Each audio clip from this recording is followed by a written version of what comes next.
Day 53 of digital marketing. இன்னைக்கு நம்ம வீடியோவில் என்ன பார்க்க போறோம்னா அஃபிலியேட் மார்க்கெட்டிங்னா என்னன்னு சொல்லி பார்க்க போறோங்க. இந்த மெத்தட் வந்துட்டு பெர்ஃபார்மன்ஸ் பேஸ்டு ஸ்ட்ராட்டஜி மெத்தட்னு சொல்லி சொல்லுவாங்க.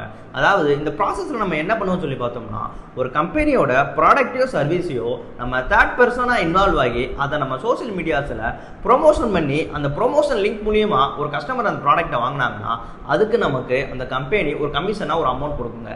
இதைத்தான் அஃபிலியேட் மார்க்கெட்டிங் சொல்லி சொல்லுவாங்க. இப்போ உங்களுக்கு ஒரு டவுட் வரும், இப்போ நான் எந்த கம்பெனியில் போய் அஃபிலியேட் நான் வந்துட்டு ஸ்டார்ட் பண்றது அப்படின்னு. இதுக்குனே ஃபேமஸ் பிளாட்ஃபார்மான அமேசான் அசோசியேட்டுங்கிற ப்ரோக்ராம்ல ஜாயின் பண்ணிக்கலாம். அது போக ஷாப்பிஃபை, ஹப்ஸ்பாட் இந்த மாதிரியான மேஜர் பிளாட்ஃபார்ம்ஸ்ல போய் நம்ம ஜாயின் பண்ணிக்கலாம். இப்போ இதோட என்ன பெனிஃபிட்னு சொல்லி பார்த்தோம்னா இது நம்மளுக்கு லோ காஸ்ட்ல பண்ற ஒரு மார்க்கெட்டிங் ஸ்ட்ராட்டஜிங்க. அது மட்டும் இல்லாம நமக்கு எப்ப வேணும்னாலும் இதுல கன்வீனியன்ட் டைம்ல ஒர்க் பண்ணிக்கலாம். இது நம்மளுக்கு மேஜரா பேசிவ் இன்கம் ஜென்ரேட் பண்றதுக்கு ரொம்பவே ஹெல்ப்ஃபுல்லா இருக்குங்க. இந்த மாதிரியான யூஸ்ஃபுல்லான டிஜிட்டல் மார்க்கெட்டிங் வீடியோஸ் நீங்க ரெகுலரா பார்க்கணும்னா வின்மேல் ஸ்கூல் ஆட்டக்க ஃபாலோ